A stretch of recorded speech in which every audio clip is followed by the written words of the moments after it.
Halo, selamat datang. Kami dari kelompok 3. Di sini kami akan menjelaskan tentang kode yang sudah kami buat pada mata kuliah pemrograman internet.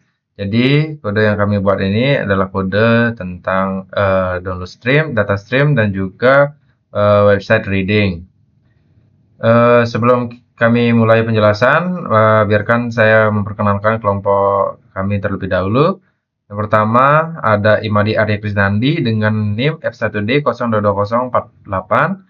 Lalu ada saya sendiri Ida Bagus Daniela Kusuma dengan NIM F1D022053. Lalu Inenggah Yoga Pramana dengan NIM F1D022123. Baik, mari kita mulai pada penjelasan kodenya. Untuk memulai sebuah kode tentunya kami mengimport beberapa libraries.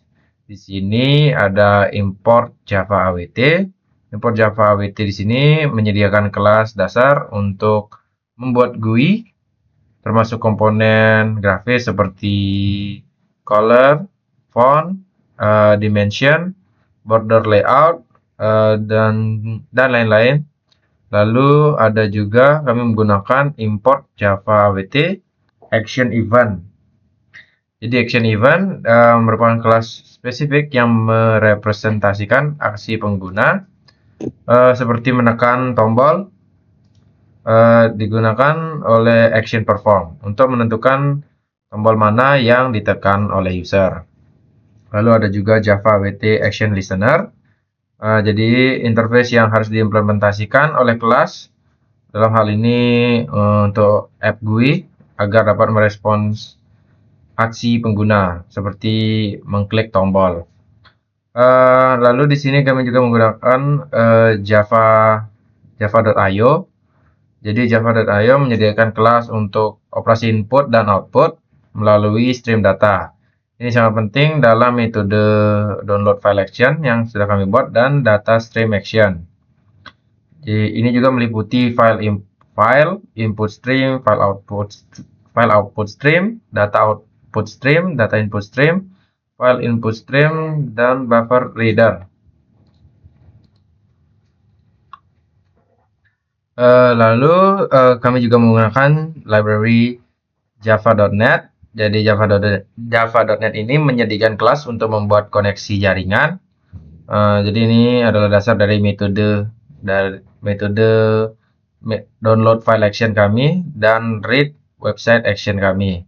Meliputi URL untuk merepresentasikan alamat URL-nya, lalu URL connection, ada juga malform URL exception. Kami juga menggunakan Java Swing. Jadi Java Swing menyediakan komponen GUI yang lebih kaya dan fleksibel daripada Java AWT tadi, seperti JFrame, JButton, JTextField, dan lain-lain. Di sini ada juga Java Swing empty border. Jadi kelas ini untuk membuat berbagai jenis border atau batas pada komponen swing, seperti batas kosong untuk padding. Padding itu ruang kosong di sekitar elemen. Lalu ada juga title border. Jadi kelas untuk membuat batas yang memiliki judul. Misalnya pada panel tombol dan juga panel output. Mungkin sekian penjelasan untuk library yang kami gunakan pada kode ini. Mungkin kode selanjutnya akan dijelaskan oleh teman saya, Ade. Oke, selanjutnya di sini ada deklarasi beberapa komponen yang kita pakai. Di sini ada yang pertama ada JText file untuk URL input filenya. Lalu ada 3 JButton. Yang pertama ada download button, ada stream button, dan terakhir ada read website button.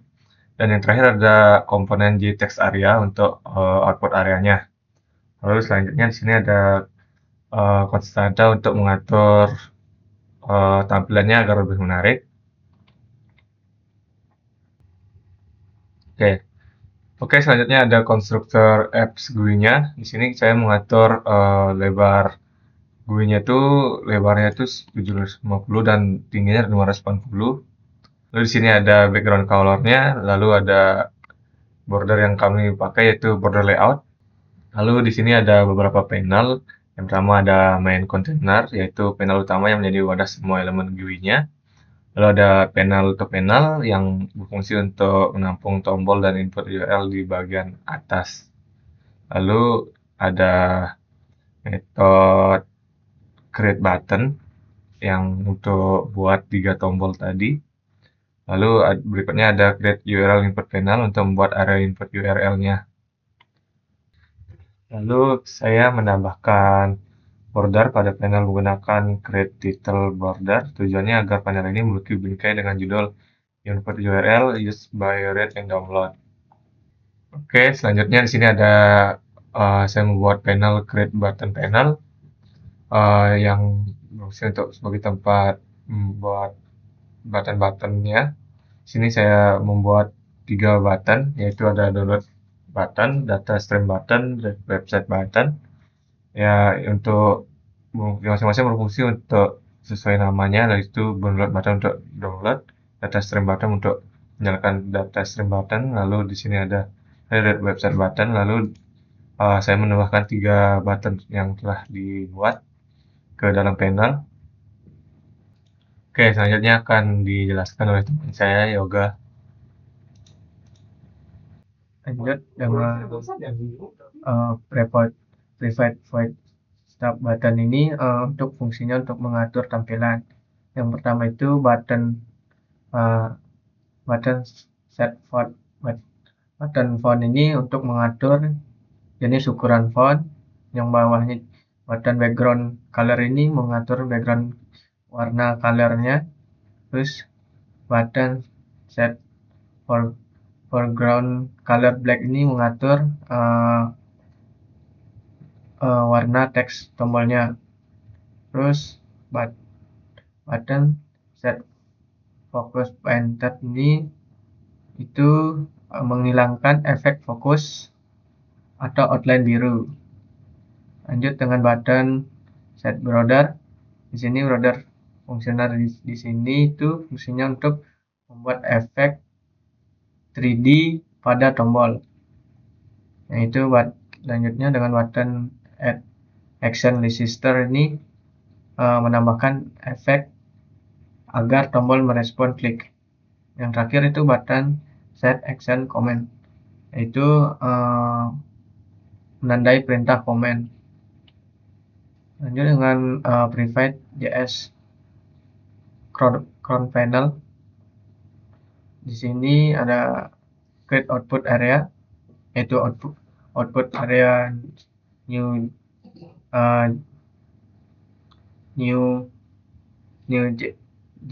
JText area. Di sini itu membuat area teks tanpa log ditampilkan. Terus output area set edit table. Di sini mencegah pengguna mengetik secara manual. Lanjut dengan output area set font. Di sini mengatur tampilan teks agar sesuai dengan tema GUI. Sama dengan set background dan foreground color. Yang terakhir itu output set text. Output set text ini menampilkan pesan pembuka. Lanjut dengan new JS scroll panel. Di sini output area ini membungkus area teks dengan scroll otomatis. Dengan scroll stop banner di sini ada set border. Di sini berfungsi untuk memberikan dengan judul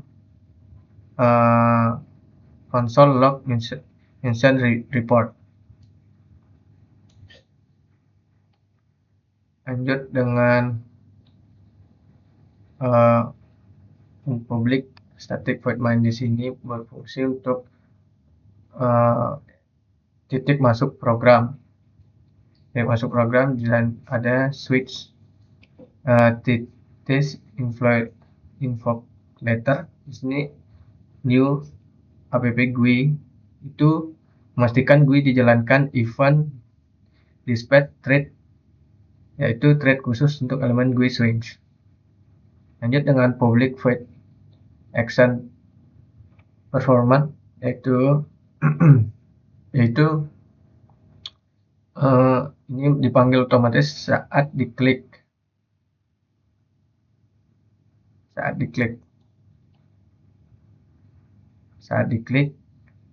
lanjut dengan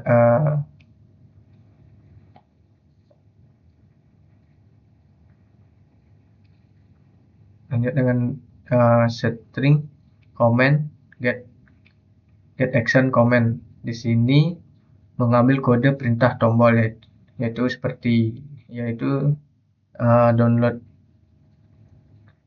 download file action, data stream action, dan wait actions. Ini mengatur if else-nya jika dia benar salahnya. Terus ada menjalankan output area di sini. Reset menampilkan teks mulai operasi.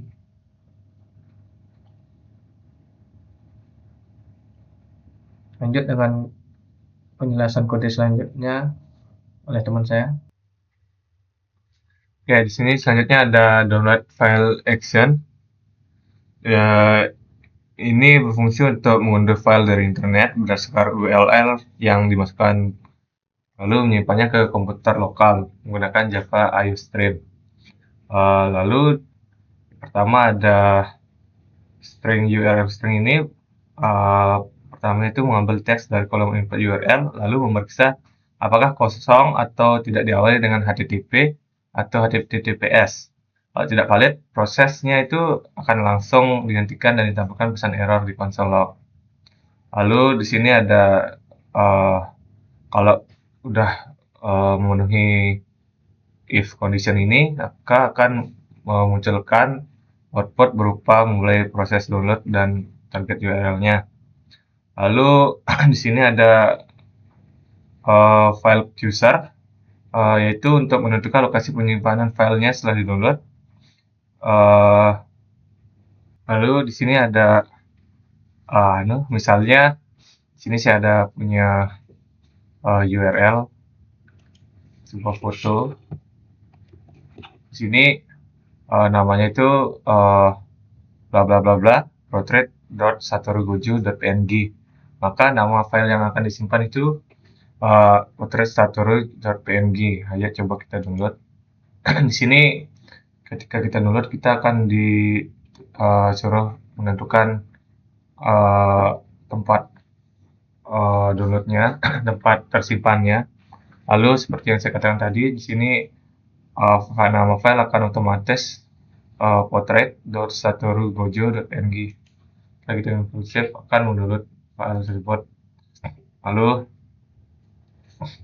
dan ini kodenya jadi untuk ketika udah save, maka disimpan di pad yang tadi yang kita udah pilih. Lalu mendownloadnya sampai ke download. Lalu di sini ada menggunakan byte. Di sini ada menggunakan buffer dengan ukuran 4 KB untuk prosesnya biar lebih cepat. Lalu terakhir menampilkan pesan download berhasil seperti ini, download berhasil. Lalu total ukurannya. Lalu di sini ada penanganan errornya, digunakan untuk menangani berbagai kemungkinan error seperti URL-nya salah atau jaringannya gagal. Pada bagian finally ini, program memastikan semua stream ditutup agar tidak terjadi kebocoran memori. Selanjutnya ada data stream action yang akan dijelaskan oleh teman saya. Lanjut dengan data stream action. Di sini ada private void data stream action. Di sini ini adalah metode menggunakan untuk menulis dan membaca data primitif, yaitu baca integer, double, dan float. Terus di sini ada string file name. Di sini di sini kita menamakan filenya itu contoh data stream text. Nah, di sini new file name di sini untuk memanggil file yang dinamakan tadi itu. Terus dengan tree data output stream di sini untuk membuka stream out untuk menulis data biner dalam file. Sedangkan tree dengan data kurang disebut otomatis untuk stream setelah selesai.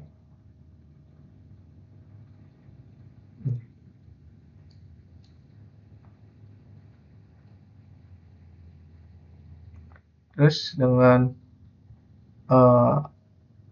output area input ini yang menulis integer yaitu 70 dan double 456, floatnya 123 45F. Di sini untuk mengecek apa file belum ada. Jika belum buat file baru, maka menampilkan pesan ke GUI. Nah, di sini akan menulis 3 nilai primitif ke file. Itu menulis bilangan bulat, write integer. Ini menulis write double, ini menulis bilangan desimal double. Dan ini menulis write decimal float. Lanjut dengan tree data input in write new data input stream, new file input stream. Di sini membuka file dengan data input untuk membaca data urutan yang sama seperti di tulisan, yaitu membaca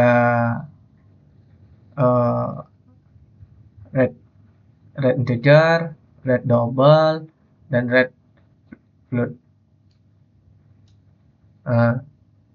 Jadi di sini ada juga output area.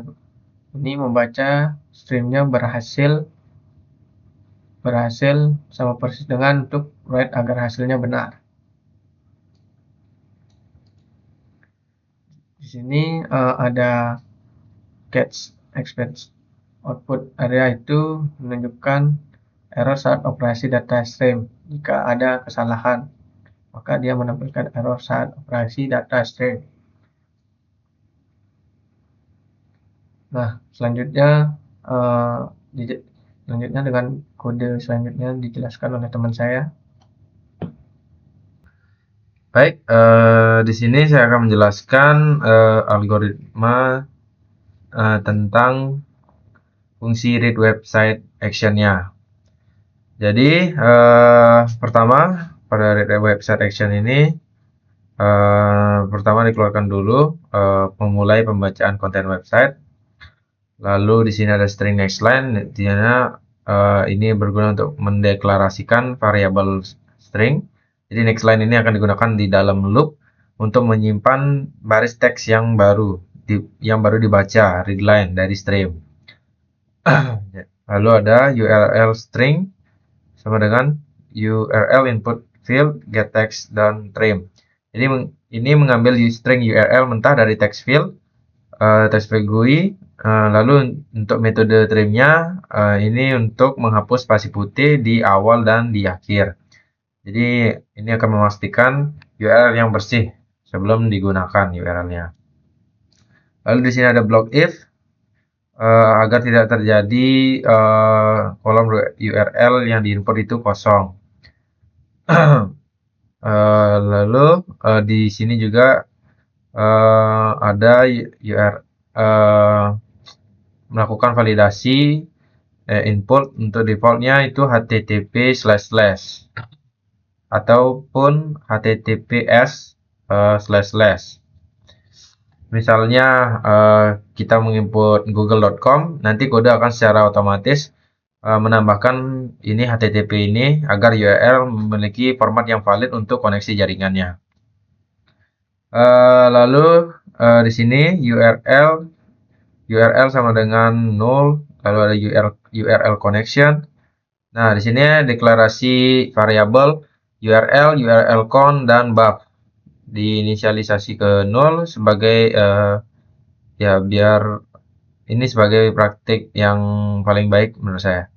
Lalu ada URL sama dengan new URL string. Ini try URL. Nah, ini mencoba menginstansiasi objek javanet.url-nya.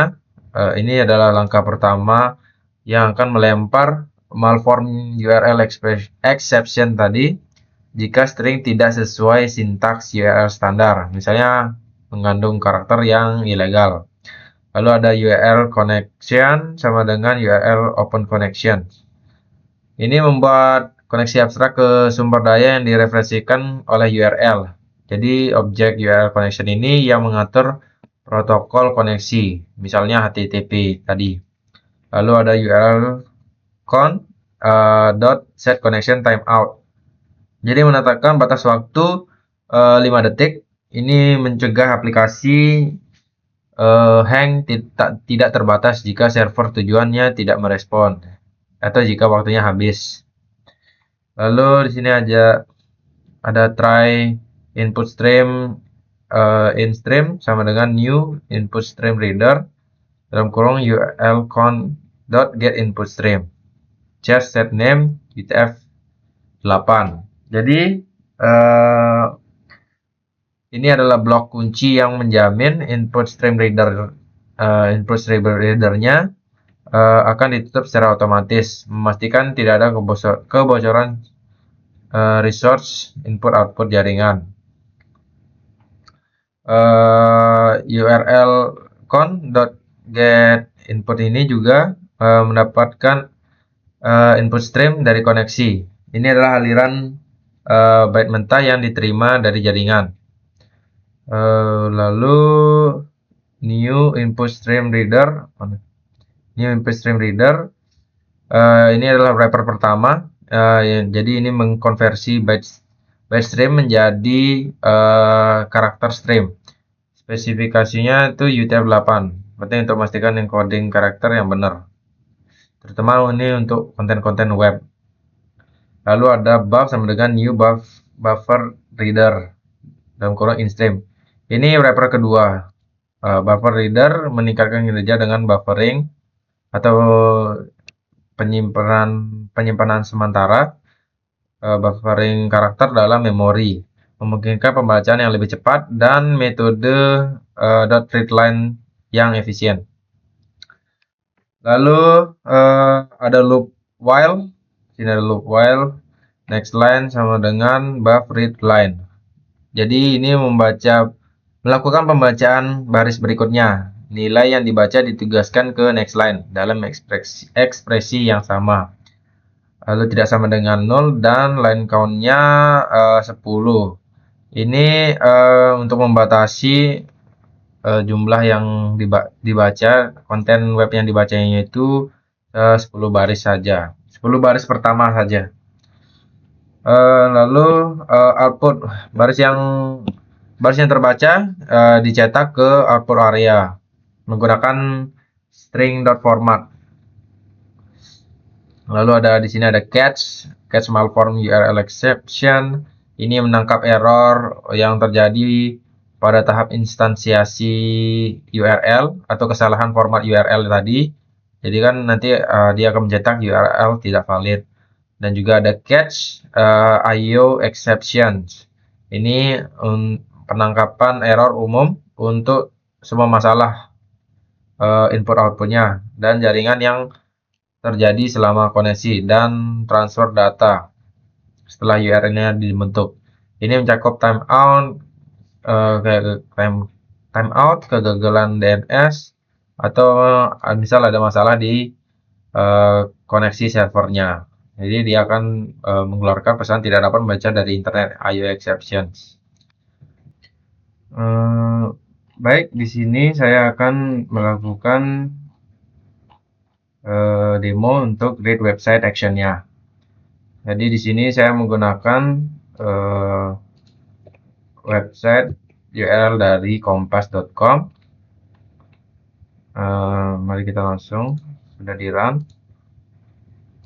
URL targetnya ini tadi sudah kita copy dan read website. Oke, dapat terlihat di sini program berhasil menjalankan kodenya. Jadi untuk 10 baris pertama pada konten halaman web kompas.com, di sini ada HTML, ada script untuk ini kompas.com. Berarti program sudah berjalan dengan lancar. Mungkin sekian video penjelasan kode dari kelompok 3. Kurang lebihnya mohon dimaafkan dan terima kasih sudah menonton video kami.